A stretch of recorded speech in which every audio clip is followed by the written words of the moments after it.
ઘોઘા તાબેના હાથપ ગામે થયેલ એસીબી કેસમાં દીપકભાઈ બારૈયાની જામીન અરજી થઈ નામંજૂર।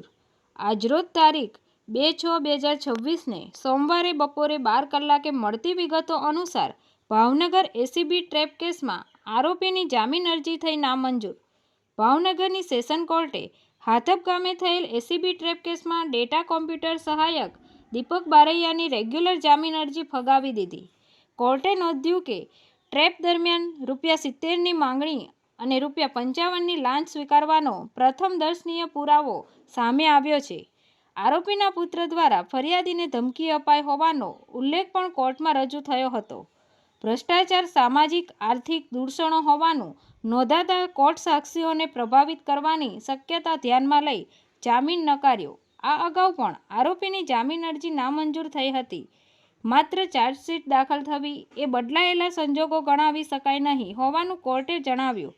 તંત્રી મહેબૂબ રફાઈ સાથે news reader Sneha Patel, Tapasvi Gujarat News, Ghogha.